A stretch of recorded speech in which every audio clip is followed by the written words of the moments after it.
Hello students, पिछले lecture में हमने इलेक्ट्रोमैग्नेटिक नेचर ऑफ लाइट पढ़ा और वो वेव नेचर के बारे में बताता है। इस लेक्चर में हम दो इम्पोर्टेंट टॉपिक्स पढ़ेंगे।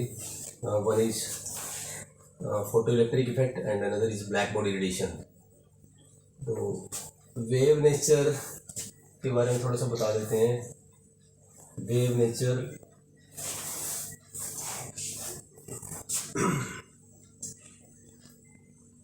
क्लार्क मैक्सवेल ने बताया था wave nature, electromagnetic wave nature. तो wave nature nature of light, wave nature of light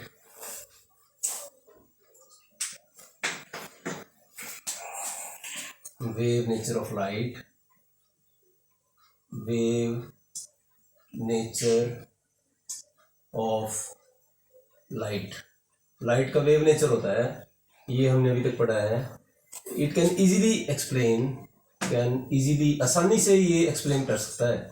easily explain, कुछ बातें इससे एक्सप्लेन की जा सकती हैं वेव नेचर ऑफ लाइट से। कौन कौन सी बातें हैं? Diffraction and interference. एक होती है डिफ्रैक्शन एंड इंटरफेरेंस। बच्चों, ये दो चार चीज़ें हैं, ये ध्यान से मैं आपको बता देता हूँ, ये याद करनी है आपने, बहुत इंपॉर्टेंट है। Diffraction and interference. What is diffraction? Diffraction क्या होता है कि जब लाइट किसी स्लिट के पास से, जैसे ये स्लिट है, एक पतला सा स्लिट है, उसके पास से गुजरती है तो अपने मुड़ जाती है, बेंड कर जाती है, इसको डिफ्रैक्शन बोलते हैं। Diffraction, bending of light when passing through any obstacle. किसी बाधा से, रुकावट के पास से गुजरते समय लाइट मुड़ जाती है, प्रकाश मुड़ जाता है। इस प्रक्रिया को क्या बोलते हैं? डिफ्रैक्शन। डिफ्रैक्शन एक प्रक्रिया है जो वेव नेचर से एक्सप्लेन की जा सकती है। दूसरा interference, second interference. What is interference? Light का बल्ब जल रहा है, कई सारी वेव्स आ रही हैं, या सूर्य से काफ़ी सारी वेव्स आ रही हैं, और वो वेव्स जो है ना आपस में मिल जाती हैं, वेव्स आपस में मिल जाती हैं। इस मिलने को क्या बोलते हैं? इंटरफेरेंस। आप ये घर पे प्रैक्टिकल करके देख सकते हैं। बाहर सूर्य है, आप दरवाजे को बंद कर दो, बिल्कुल थोड़ा सा खुला रखो, वहाँ से आने दो लाइट को, तो आप देखोगे कि जहाँ पे लाइट पड़ रही है फर्श पे, वहाँ कहीं आपको लाइट नज़र आएगी, कहीं अंधेरा नज़र आएगा, कहीं लाइट नज़र आएगी, कहीं अंधेरा नज़र आएगा। इसको क्या बोलते हैं? इंटरफेरेंस। मैं आपको बताता हूँ इंटरफेरेंस के बारे में, थोड़ा सा फिजिक्स में डिटेल है फिर भी। ये देखो, ये एक वेव है सपोज लाइट की, ये दूसरी वेव है लाइट की, दो वेव्स हैं लाइट की। मान लो इनको मिला दिया जाए आपस में, ये मिल जाएं, तो रिजल्टिंग वेव कैसी बन जाएगी? इसका असर बढ़ जाएगा। इसको बोलते हैं इंटरफेरेंस। दो या दो से ज़्यादा वेव्स का आपस में मिल जाना क्या कहलाता है? इंटरफेरेंस। अगर तो वो वेव, जैसे ये भी ऊपर जा रही है, ये भी ऊपर जा रही है, ये नीचे आ रही है तो ये भी नीचे आ रही है, अगर ये वेव ऐसी हैं तो इनको क्या बोलते हैं? इन फेज। ये वेव्स कैसी हैं? इन फेज, एक ही फेज में है। एक ही फेज में अगर वेव्स होंगी और वो आपस में मिलेंगी, वो आपस में इंटरफियर करेंगी, तो इस तरह के इंटरफेरेंस को क्या बोलते हैं? Constructive interference. कंस्ट्रक्टिव फिजिक्स का टॉपिक है, कोई नहीं, थोड़ा सा बताना बनता है यहाँ पे। कंस्ट्रक्टिव इंटरफेरेंस,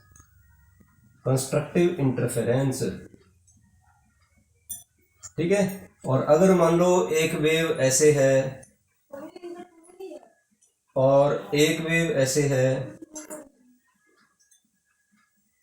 मतलब ये ऊपर जा रही है तो ये नीचे जा रही है, जब ये नीचे आ रही है तो ये ऊपर जा रही है, जब ये ऊपर जा रही है तो ये नीचे आ रही है, तो ऐसी वेव्स को क्या बोलते हैं? Out of phase. उल्टी चल रही है ये वेव्स। जब ये आपस में मिला देंगे, आपस में मिल जाएंगी, तो इंटरफेरेंस को क्या बोलते हैं? Destructive interference. डिस्ट्रक्टिव, असर को खत्म कर देगी, ये इसके असर को खत्म कर देगी, ये इसके असर को खत्म कर देगी। इन दोनों में असर बढ़ गया, इसने आपस में एक दूसरे के असर को बढ़ा दिया, इसको बोलते हैं constructive wave. Constructive interference. Resulting जो वेव है वो ज़्यादा बड़ी होगी, ज़्यादा पावरफुल होगी, इसको बोलते हैं destructive interference. Destructive interference, destructive interference. Interference का मतलब क्या होता है? मिलना, वेव्स का मिलना। तो डिस्ट्रक्टिव इंटरफेरेंस है तो resulting wave will die out, खत्म हो जाएगी, resulting wave will die out. इसमें रिजल्टिंग वेव बढ़ गई थी, इसमें रिजल्टिंग वेव खत्म हो गई। जब दरवाजे से हमने दरवाजा थोड़ा सा खोल दिया और उसमें से बाहर से लाइट आ रही है, अंदर अंधेरा कमरा होना चाहिए, बाहर जो है एक बल्ब जला दो बड़ा सारा, जब उसमें से आएंगी लाइट वेव्स आएंगी, डिफरेंट वेव्स आएंगी, फर्श पे देखेंगे तो कहीं लाइट बैंड दिखेगा, कहीं डार्क बैंड दिखेगा, कहीं लाइट दिखेगा, कहीं डार्क बैंड नजर आएगा। ठीक है, तो लाइट बैंड कहाँ नजर आएगा? जहाँ वेव्स कैसे मिलेंगी? कंस्ट्रक्टिवली। और डार्क बैंड कहाँ नजर आएगा? जहाँ वेव्स कैसे मिलेंगी? डिस्ट्रक्टिवली। तो कंस्ट्रक्टिव इंटरफेरेंस, डिस्ट्रक्टिव इंटरफेरेंस। दरवाजा थोड़ा सा खोल दिया, बाहर लाइट जला दी, हमें डार्क और लाइट बैंड नजर आ रहे हैं, इसका मतलब क्या है कि वहां पर इंटरफेरेंस हो रहा है, कंस्ट्रक्टिव भी हो रहा है और डिस्ट्रक्टिव भी हो रहा है। तो इंटरफेरेंस कब हो सकता है? जब लाइट किसके रूप में हो? वेव्स के रूप में। तो ये इंटरफेरेंस से क्या पता लगता है कि लाइट का नेचर कैसा है? वेव। और डिफ्रैक्शन से क्या पता लगता है लाइट का नेचर कैसा है? वेव। कंपटीशन में क्वेश्चन आता है कि इनमें से कौन सा फिनोमिना वेव नेचर के बारे में बताता है? 4 ऑप्शन दे देगा, आपको बताना पड़ेगा। कल मैंने आपको 2 फिनोमिना और बताए थे, मैं रिमाइंड करा देता हूँ। एक reflection and refraction. Reflection and refraction ये हमें बताते हैं पार्टिकल नेचर के बारे में। रिफ्लेक्शन और रिफ्रैक्शन हमें क्या बताते हैं? पार्टिकल नेचर के बारे में बताते हैं। और इंटरफेरेंस और डिफ्रैक्शन किसके बारे में बताते हैं? वेव नेचर के बारे में बताते हैं। तो जो कल हमने वेव नेचर पढ़ा उसमें हमें वो वेव नेचर आसानी से एक्सप्लेन कर सकता है 2 फिनोमिना को। एक को क्या बोलते हैं? डिफ्रैक्शन, एक को बोलते हैं इंटरफेरेंस। आपको दोनों चीजें बता दी मैंने। उससे पहले पार्टिकल नेचर के बारे में भी 2 फिनोमिना बताए थे, रिफ्रैक्शन एंड रिफ्लेक्शन। इन दोनों फिनोमिना को एक्सप्लेन कर सकता है वेव नेचर। लेकिन वेव नेचर कुछ फिनोमिना ऐसे हैं जिनको एक्सप्लेन नहीं कर सकता, वो हम आज स्टडी करेंगे। वेव नेचर कुछ फिनोमिनाज को एक्सप्लेन नहीं कर पाता, वो हम स्टडी करेंगे। उनमें से एक सबसे इंपॉर्टेंट फिनोमिना है black body radiation.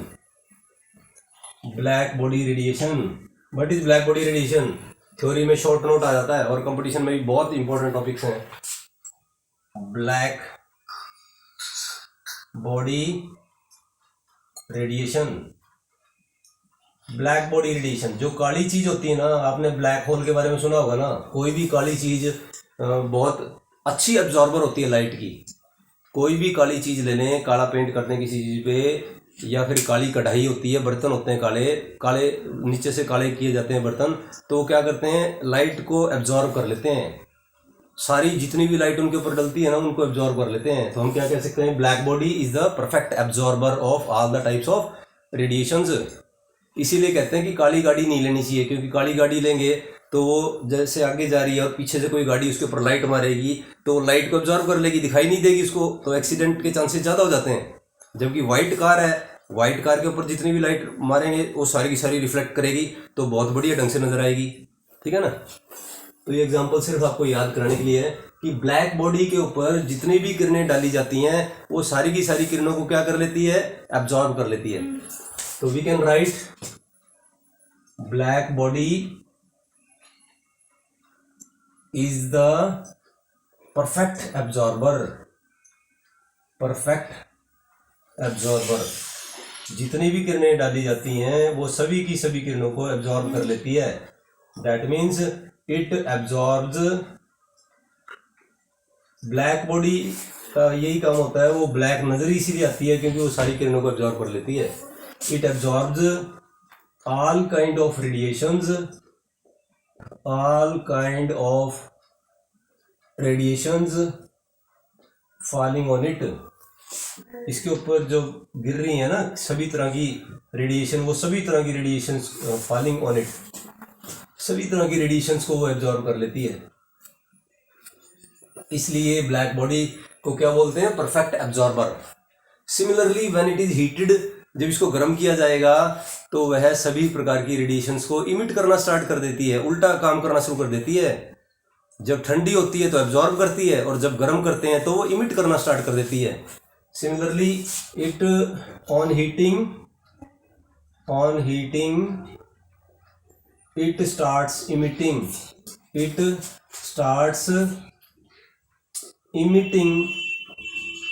The radiations जब गर्म करेंगे तो रेडिएशंस को इमिट करना स्टार्ट कर देगी. So we can say that it is the perfect emitter also. जैसे परफेक्ट एब्जॉर्बर है वैसे ये परफेक्ट इमिटर है. We can say it is the perfect emitter of radiations. Perfect emitter.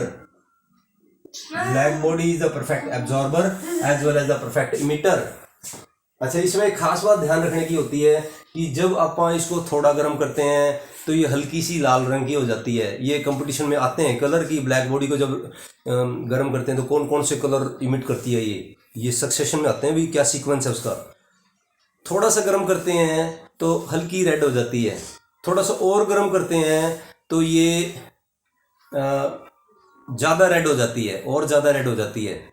ठीक है. थोड़ा सा और गर्म करते हैं तो ये वाइट हो जाती है. इसको बहुत ज़्यादा गर्म करते हैं तो ये अल्टीमेटली कैसी हो जाती है, ब्लू कलर इमिट करना स्टार्ट कर देती है. ठीक है. तो लिख देते हैं हम on heating it first becomes red.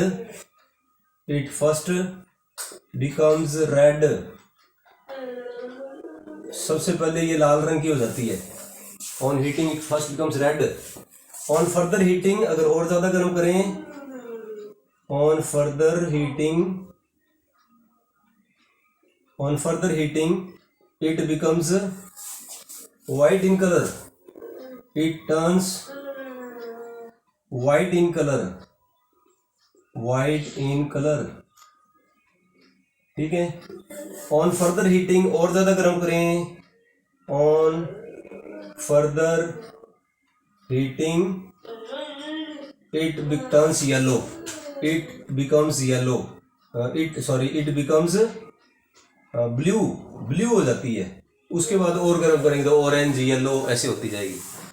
ठीक है. तो हम ध्यान से अगर इसको देखें तो रेड कलर की वेव, कल आपको बताया गया था, रेड कलर की वेवलेंथ कैसी होती है, ज़्यादा. वाइट की वेवलेंथ कैसी होती है, कम. और ब्लू की वेवलेंथ कैसी होती है, और कम. तो हम ध्यान से देखें तो ज़्यादा गर्म करते जा रहे हैं तो ये कम वेवलेंथ की एनर्जी इमिट करती जा रही है. सबसे पहले थोड़ा गर्म किया तो ज़्यादा वेवलेंथ की एनर्जी इमिट की. ज़्यादा वेवलेंथ की एनर्जी, इसका मतलब क्या है, एनर्जी कम एनर्जी की वेवलेंथ इमिट की, या कम फ्रीक्वेंसी की वेवलेंथ इमिट की. हमने इसको और गर्म किया तो वेवलेंथ कैसी होगी, रेड से वाइट घट गई, वेवलेंथ घट गई, या फिर आप कह सकते हैं एनर्जी बढ़ गई. और ज़्यादा गर्म करेंगे तो वेवलेंथ और घट गई, या फिर आप क्या कहेंगे, एनर्जी और बढ़ गई. तो जैसे जैसे इसको गर्म करते जाते हैं तो वेवलेंथ कम होती जाती है और एनर्जी बढ़ती जाती है. और एक फार्मूला भी बनाया मैक्स प्लैंक. ये थ्योरी दी, black body radiation was given by Max Planck. ये याद रखना है, मैक्स प्लैंक. और ये मशहूर है Planck's quantum theory. Black body radiation, Planck's quantum theory. ठीक है. तो 1900 में दी है. It was given in 1900, black body radiation. तो ये अगर हम इसको ध्यान से देखें तो एक फार्मूला बनाया जाता है, E equal to H nu. एक फार्मूला दिया प्लैंक ने, उस फार्मूले को क्या बोलते हैं, E equal to H nu. कि जितनी ज़्यादा एनर्जी उतनी ज़्यादा फ्रीक्वेंसी. और इसको H is the Planck's constant, E is the energy, H is the Planck's constant, new is the frequency. तो वी कैन से H को अगर खत्म करें तो ये प्रोपोर्शनैलिटी का साइन आ जाता है. कांस्टेंट को अगर खत्म कर दें तो प्रोपोर्शनैलिटी का साइन आ जाता है. E is directly proportional to nu. More the frequency more the energy. Where E is the energy, nu is the frequency, H is the Planck's constant.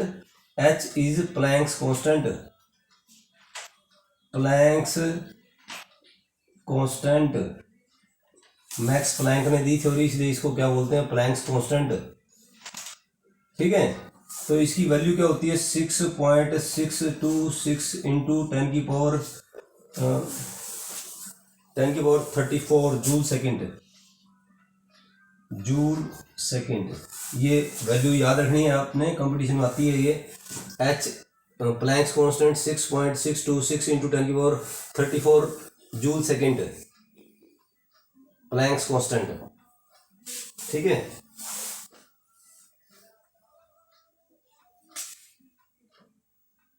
H is the Planck's constant. -34 है, it is -34. Okay, तो इस phenomena को, black body radiation के phenomena को अगर हम ध्यान से देखें तो हमें पता लगता है कि पहले एक कलर दिया, और गर्म किया तो दूसरा कलर दिया, और गर्म किया तो तीसरा कलर दिया. तो different colours were given at different temperature. Different colours were given at different temperatures. ये जो कलर है ना, ये अलग अलग है, ये कलर अलग अलग है, इनके बीच में कोई रिलेशन नहीं है. ये कैसा नेचर है? डिसकंटिन्यूअस नेचर है. This shows the discontinuous nature. हम लिख देते हैं थोड़ा सा. Different colours were given, different colours were given at different temperatures. Different temperatures, अलग अलग टेम्परेचर पे अलग अलग कलर दिए. This is a discontinuous nature. This is a discontinuous nature. ये डिसकंटिन्यूअस नेचर को शो करता है. Clerk Maxwell, Max Planck. This is a discontinuous nature. समझाता हूं मैं आपको वेव के कंट्रास्ट में. जैसे ये एक लाइन खींच दी मैंने. This is the energy level diagram for the wave. Wave के लिए एनर्जी लेवल डायग्राम है.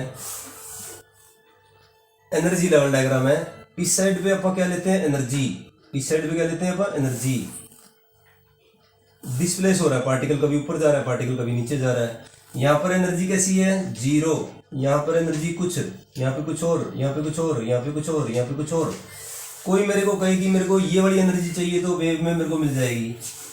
वेव का नेचर बिल्कुल वैसा ही होता है जैसे स्लाइड का होता है. आपने हॉस्पिटल में देखा होगा, एक तो स्लाइड होती है, स्लाइड से चढ़ सकते हैं हम, जैसे स्लाइड से स्ट्रेचर वगैरह भी चढ़ाते हैं. और एक सीढ़ियाँ होती हैं, सीढ़ियों से भी चढ़ सकते हैं आप. ठीक है, तो सीढ़ियों से चढ़ने में ये होता है कि अगर जितना गैप है उतना ही अपन कदम बढ़ाएंगे तभी ऊपर चढ़ पाएंगे. जबकि स्लाइड में क्या होता है कि छोटा कदम भी ले सकते हैं, बड़ा कदम भी ले सकते हैं.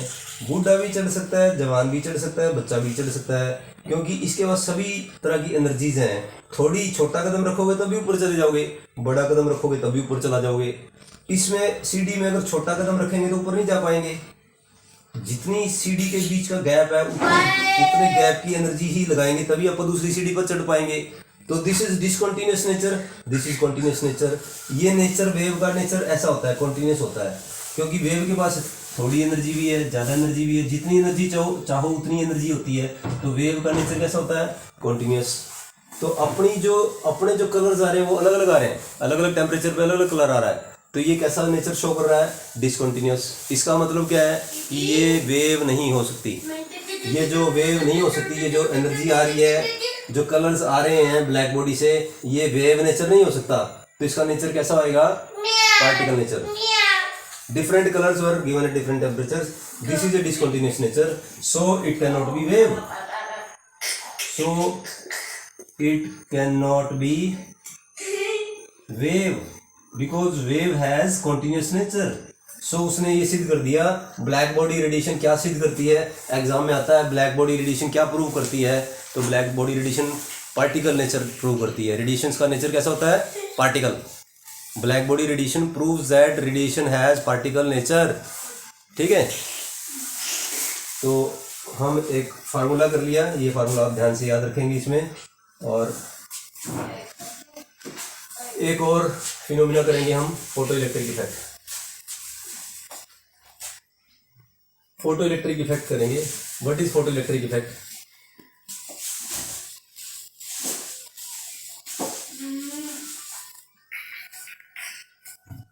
Photoelectric effect is the phenomena of emission of light when certain metals are irradiated with light.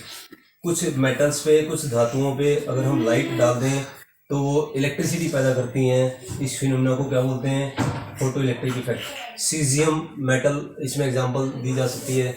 Caesium भी इमिट करती है और पोटेशियम भी इमिट करती है. सपोज ये एक्सपेरिमेंटल सेटअप है, ये एक्सपेरिमेंटल सेटअप है. हम पहले लिख देते हैं इसको. हम पहले लिख लेते हैं कि हम क्या कर रहे हैं। हम कर रहे हैं photo electric effect, photoelectric effect, photoelectric effect. जैसा कि नाम से ही पता लग रहा है, photo electric effect. Photo means light, electric means electricity. Light के कारण बिजली पैदा होती है, जब लाइट डालते हैं तो बिजली पैदा होती है। आजकल तो बहुत कॉमन हो गया ये सोलर, आपने वो देखे होंगे ना, बिल्डिंग की छतों पे लगाते हैं, प्लेट्स लगा देते हैं, सोलर प्लेट्स, और उस पर लाइट पड़ती रहती है और वो बिजली जनरेट करता रहता है। आजकल तो ये बहुत कॉमन हो गया। तो फोटो इलेक्ट्रिक इफेक्ट, ये एक इलेक्ट्रोड है, ये सीजियम का भी बना हो सकता है या किसी भी ऐसी मेटल का बना हो सकता है जिसका आयनाइजेशन एनर्जी कम हो। और ये एक और इलेक्ट्रोड है। तो जैसे इसके ऊपर लाइट डालेंगे हम, as the light falls on it, it will emit the electron. जैसे लाइट रेडिएशन इसके ऊपर डलेंगी तो ये इलेक्ट्रॉन इमिट कर देगा, और ये इलेक्ट्रॉन इस साइड में मूव करेगा, और ये अपोजिट पोल है, ये इसको अट्रैक्ट कर लेगी, और ये इधर से होती हुई इस सर्किट में से होता हुआ वापस चला जाएगा। और अगर हम यहाँ पे कोई भी बल्ब या कोई भी गैल्वेनोमीटर वगैरह लगा देंगे तो इट विल स्टार्ट ग्लोइंग, ये ग्लो करना स्टार्ट कर देगा। इससे हमें पता लगेगा कि तार में इलेक्ट्रिसिटी फ्लो कर रही है। सोर्स, लाइट का सोर्स पड़ेगा तो बल्ब जलेगा, लाइट हटा लेंगे तो बल्ब नहीं जलेगा। इसका मतलब क्या है कि लाइट जैसे ही इसके ऊपर पड़ती है, इलेक्ट्रोड के ऊपर लाइट पड़ती है, किस चीज़ का बना हुआ है, सीजियम का या पोटेशियम का, कम वर्क फंक्शन वाली मेटल है या कम आयनाइजेशन एनर्जी जिसमें से इलेक्ट्रॉन आसानी से इजेक्ट हो जाता है, वो मेटल है ये सीजियम। याद रखो, सीजियम, पोटेशियम।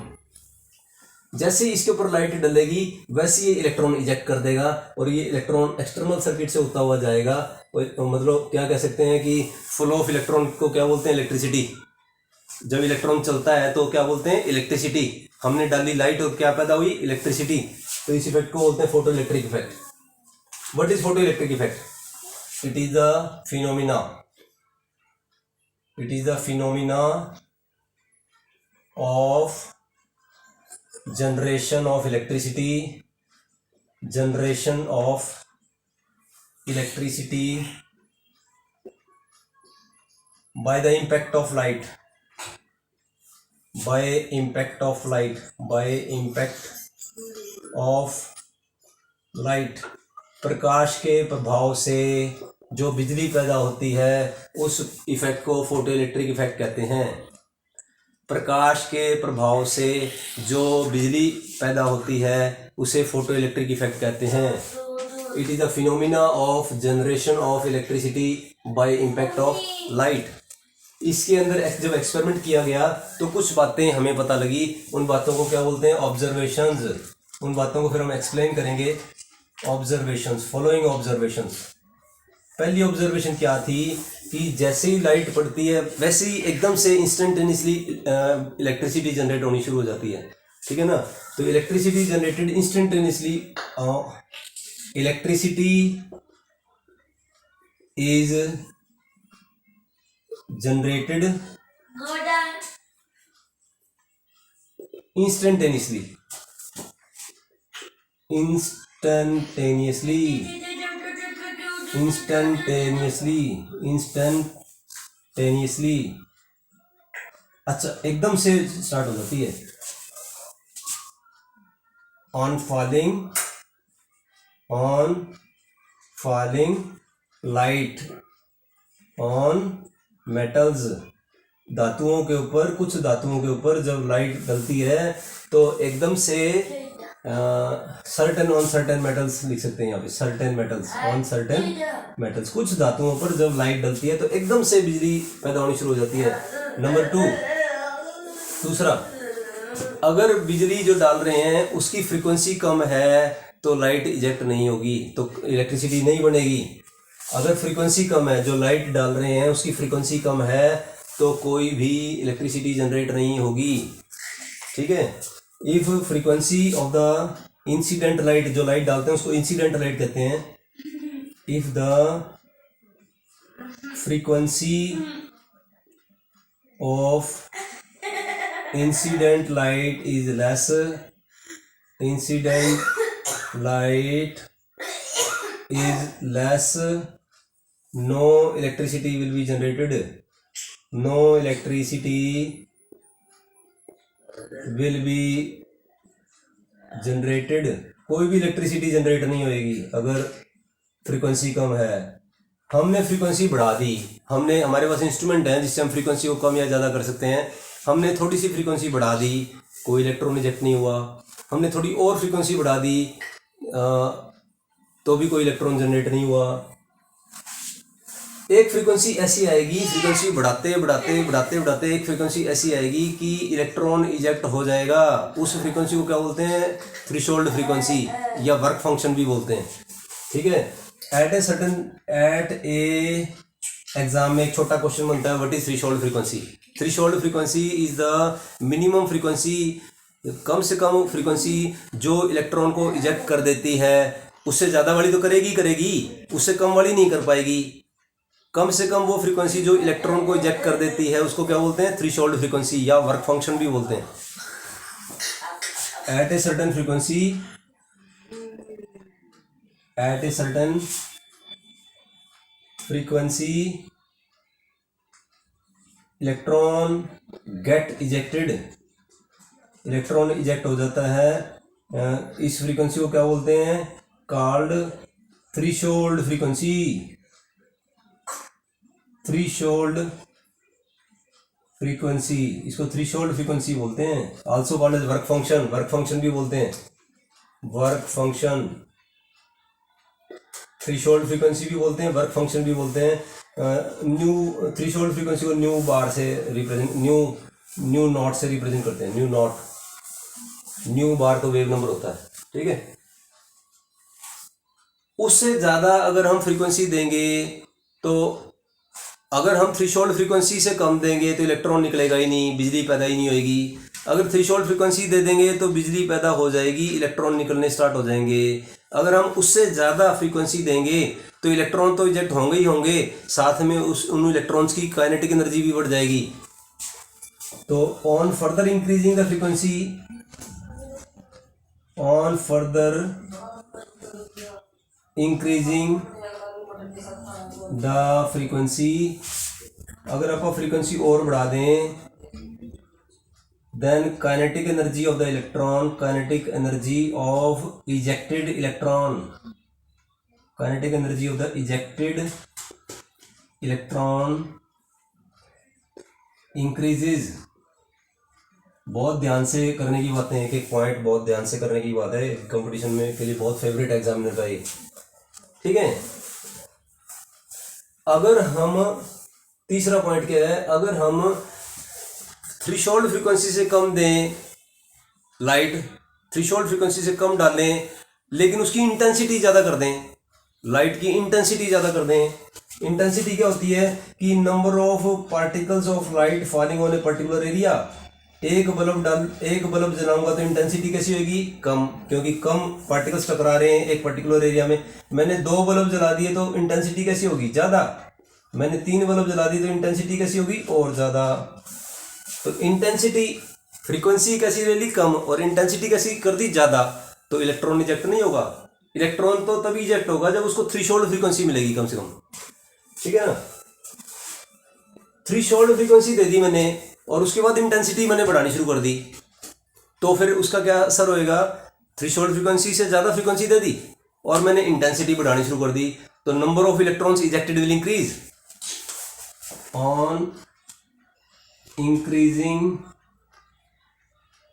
द इंटेंसिटी, अगर हम इंटेंसिटी को बढ़ा दें, then number of electrons ejected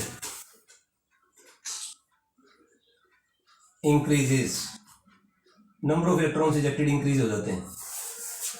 तो ये हमने फोटो इलेक्ट्रिक इफेक्ट पढ़ा कि फोटो इलेक्ट्रिक इफेक्ट क्या होता है। उसके बाद हमने इसके 3 ऑब्जर्वेशंस की, दोबारा से शॉर्ट में तेजी से मैं बताता हूँ। पहली ऑब्जर्वेशन क्या है कि जैसे ही अपन इसके ऊपर लाइट डालते हैं वैसे ही एकदम से इसके इलेक्ट्रॉन्स निकलने शुरू हो जाते हैं, इलेक्ट्रिसिटी जनरेट होनी स्टार्ट हो जाती है। पहली ऑब्जर्वेशन। दूसरी, कम फ्रीक्वेंसी की लाइट डालेंगे तो कोई इलेक्ट्रॉन इजेक्ट नहीं होगा। इलेक्ट्रॉन इजेक्ट करने के लिए हमें कम से कम फ्रीक्वेंसी चाहिए होती है, जिसको क्या बोलते हैं, थ्रेशोल्ड फ्रीक्वेंसी। और अगर उस फ्रीक्वेंसी से ज़्यादा की लाइट डालेंगे तो इलेक्ट्रॉन इजेक्ट भी होंगे और उनकी स्पीड बढ़ जाएगी, काइनेटिक एनर्जी बढ़ जाएगी जो इलेक्ट्रॉन इजेक्ट होंगे उनकी। और तीसरा ऑब्जर्वेशन क्या है कि अगर हम इंटेंसिटी बढ़ा देंगे तो number of electrons ejected increase हो जाएंगे और उस पर कोई फर्क नहीं पड़ेगा, कितने इलेक्ट्रॉन इजेक्ट हो रहे हैं वो बढ़ जाएंगे। तो अब इसको एक्सप्लेन करेंगे, इससे हम निष्कर्ष निकालेंगे, निचोड़ निकालेंगे। मैं आपको एक छोटा सा एग्जांपल दूंगा, उससे ये बिल्कुल क्लियर हो जाएगा। पुराने टाइम में बच्चे कंचे खेलते थे और आजकल तो नहीं खेलते, आजकल तो मोबाइल से ही खेलते हैं बच्चे। तो देखो, ये एक छोटा सा खड्डा होता था और ये बच्चे ने यहाँ से यहाँ खड़ा है, यहाँ से उसने खेलना है। यहाँ पर कुछ कंचे डाल दिए उस बच्चे ने, वो कंचे अंदर चले गए इसके 1 2 3 4, और वो यहाँ से बच्चा मार रहा है। उसको कहा गया भाई आप मारो निशाना, उसने धीरे से मारा कंचा, वो सही निशाने पे लगा, यहाँ पे लगा, ये उछला और वापिस आ गया वहीं पे। अगर धीरे कम एनर्जी फ्रीक्वेंसी, आपको पता है frequency directly proportional to energy, जितनी फ्रीक्वेंसी ज़्यादा उतनी एनर्जी ज़्यादा। कंचा धीरे मार रहा है, एनर्जी कैसी लगा रहा है, कम, तो फ्रीक्वेंसी कैसी है, कम। तो कम फ्रीक्वेंसी वाली चीज़ इसको निकाल नहीं पाएगी, बिल्कुल सेम है। कम फ्रीक्वेंसी वाली रेडिएशन जो है इलेक्ट्रॉन को इजेक्ट नहीं कर पाएगी। उसने कहा भाई गड़बड़ होगी, ये तो निकला ही नहीं, बात नहीं बनी, मज़ा नहीं आया, तो कोई बात नहीं, एक बार और मिलेगी मेरे को। अगली बार उसने क्या किया, थोड़ा सा और तेज मारा, थोड़ा सा और तेज मारा तो कंचा निकल गया बाहर निकल गया और यहाँ पे आके बैठ गया। फ्रीक्वेंसी बढ़ाएंगे, एनर्जी बढ़ाएंगे, फ्रीक्वेंसी बढ़ाएंगे तो इलेक्ट्रॉन इजेक्ट हो जाएगा। ठीक है, इस फ्रीक्वेंसी को, कम से कम एनर्जी या कम से कम फ्रीक्वेंसी को जो इलेक्ट्रॉन को इजेक्ट करने के लिए चाहिए होती है, उसको क्या बोलते हैं, थ्रेशोल्ड फ्रीक्वेंसी। ठीक है ना। चलो उसको पता लग गया भाई इतनी तेज तो मारना ही पड़ेगा अगर इसको बाहर निकालना है तो अगली बार उसने क्या किया, कहता देखता हूँ मैं और तेज मार के देखता हूँ अब क्या होगा। उसने और ज़्यादा तेज मारा, एनर्जी कैसी कर दी, और बढ़ा दी, एनर्जी बढ़ा दी, इसका मतलब फ्रीक्वेंसी कैसी होगी, और ज़्यादा होगी। तो कंचा निकल भी गया और तेज स्पीड से आगे भी भाग गया। तीनों बातें एक्सप्लेन होगी अपनी कि कम स्पीड से मारेंगे, अगर कम फ्रीक्वेंसी होगी तो इलेक्ट्रॉन इजेक्ट नहीं होगा, अगर फ्रीक्वेंसी बढ़ा देंगे तो एक फ्रीक्वेंसी ऐसी आएगी कि इलेक्ट्रॉन इजेक्ट हो जाएगा, उसको थ्रेशोल्ड फ्रीक्वेंसी कहते हैं। और अगर उससे भी ज़्यादा फ्रीक्वेंसी बढ़ा देंगे तो इलेक्ट्रॉन इजेक्ट भी हो जाएगा और तेज स्पीड से, तेज काइनेटिक एनर्जी से आगे भी भाग जाएगा। ठीक है, तो ये फ्रीक्वेंसी वाली सारी बातें अपनी एक्सप्लेन होगी से। अच्छा, उसने कहा कि यार एक और काम करके देखते हैं, बच्चे बड़े शरारती होते हैं। उसने कहा एक और काम करके देखते हैं। उसने ना मुट्ठी में, दूसरी मुट्ठी में कई सारे कंचे थे, उसने सारे मारे तेज। जब उसने काफ़ी सारे कंचे मारे, एक मारता था तो एक बाहर निकलता था, उसने काफ़ी सारे मारे तो काफ़ी सारे कंचे बाहर निकल के भागे। ठीक है ना। तो इंटेंसिटी बढ़ाने से, इंटेंसिटी क्या होता है, number of particles per unit area, एक एरिया में कितने पार्टिकल्स हैं। जब अपन इंटेंसिटी बढ़ा देते हैं तो जो इलेक्ट्रॉन इजेक्ट हो रहे हैं ना, उनकी संख्या बढ़ जाती है। तो all the phenomenas can be easily explained. ये जो सारी की सारी ऑब्जर्वेशंस है ना, वो अपन आसानी से एक्सप्लेन कर सकते हैं। क्यों एक्सप्लेन कर सकते हैं, if we take the particle nature of light.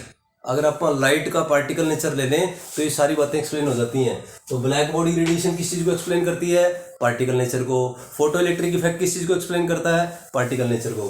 तो इसको हम इसका एक फार्मूला बना सकते हैं कि एच न्यू, एक फार्मूला बना सकते हैं H new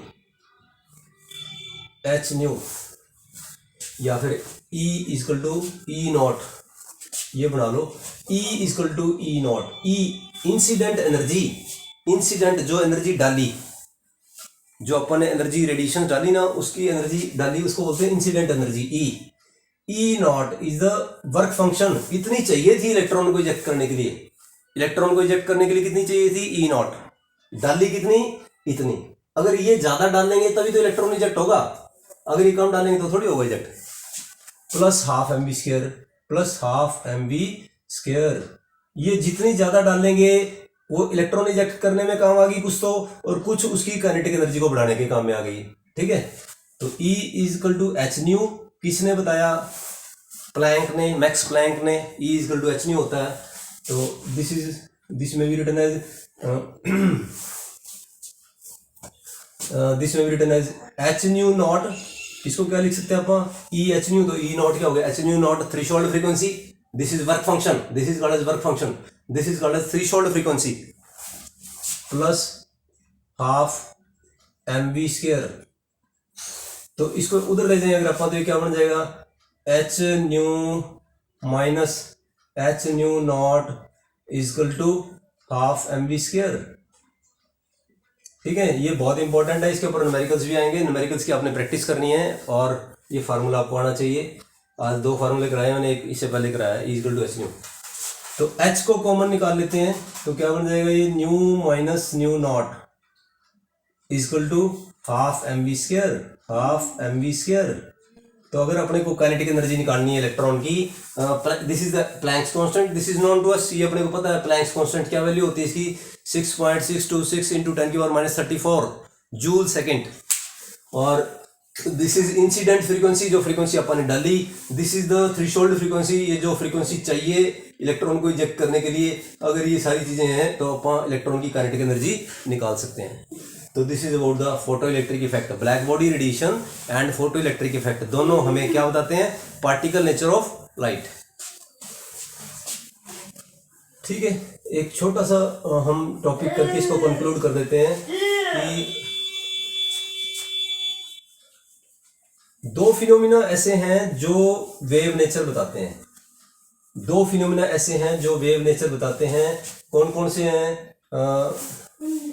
diffraction and interference, diffraction and interference कौन सा नेचर बताते हैं, वेव नेचर। डिफ्रैक्शन और इंटरफेरेंस कौन सा नेचर बताते हैं, wave nature of light, wave nature of light. 2 phenomena ऐसे हैं, रिफ्लेक्शन एंड रिफ्रैक्शन, या photo electric effect and black body radiation. मैं अपने जो बुक में वो लिख देता हूँ, photo electric effect, photoelectric effect and black body radiation, black body radiation, black body radiation. ये कौन सा नेचर बताते हैं, ये हमें पार्टिकल नेचर बताते हैं। तो वेव नेचर का भी हमने प्रैक्टिकल करके सिद्ध कर दिया, पार्टिकल नेचर भी प्रैक्टिकल करके सिद्ध कर दिया, तो हम किसी भी नेचर को नकार नहीं सकते। तो लाइट का साइंटिस्ट ने क्या अज्यूम कराया, इस जो अपनी लाइट वेव्स होती हैं, रेडिएशंस होती हैं, उसके दोनों नेचर होते हैं, पार्टिकल नेचर भी होता है और वेव नेचर भी होता है। तो we can say that light has dual nature, light का 2 नेचर होते हैं, ये सिद्ध हो गया। ये सारा लंबा चौड़ा डिस्कशन इसीलिए था कि लाइट के 2 नेचर होते हैं, लाइट हैज़ ड्यूअल नेचर। पहले माना जाता था पुराने ज़माने में, जब रदरफोर्ड की थ्योरी आई थी, उस टाइम क्या माना जाता था कि लाइट का नेचर कैसा होता है, वेव। तो रदरफोर्ड ने जो है वेव के हिसाब से मॉडल बना दिया। अब जब ये पता लग गया कि लाइट का नेचर तो वेव होता ही नहीं, पार्टिकल भी होता है, तो रदरफोर्ड का मॉडल तो ऑटोमेटिकली रिजेक्ट होना ही है। अपन ने ABCD गलत सीख ली तो अपन अक्सर सही बना ही नहीं सकते। बिल्कुल इसी तरह से जब हमें बेस ही नहीं पता था, सारे एक्सपेरिमेंट लाइट्स के ऊपर बेस होके हुए हैं, लाइट का नेचर ही नहीं पता हमें तो ये लगता था कि लाइट का नेचर वेव होता है, लेकिन बाद में हमें पता लगा कि लाइट का नेचर तो वेव भी होता है और पार्टिकल भी होता है, ड्यूअल नेचर होता है। तो जो पीछे जो उससे एक्सपेरिमेंट किए गए वो तो सारे रिजेक्ट होने ही हैं। Light has dual nature, that is particle as well as wave, particle as well as wave. ठीक है बच्चों, अगले टॉपिक में हम जो है स्पेक्ट्रा के बारे में पढ़ेंगे। Thank you.